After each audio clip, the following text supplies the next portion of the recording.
Let's imagine you've just installed Shopware 6, configured all settings, created products and categories, and you are now ready to go live. In this video, I will give you some tips which you should keep in mind before going live.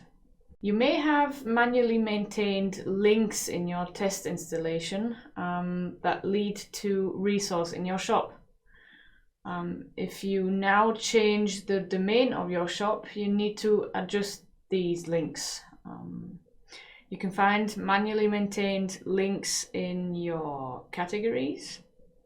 For example, I've got a link in the category beer. You can see the category type is link and the link type is external, and this is the link destination. You may need to adjust the link here, but you can also find manually maintained links in your products. For example, in my beer party pack in the description. If you install the Shopware 6 demo data extension for test purposes, you should delete the demo data before going live.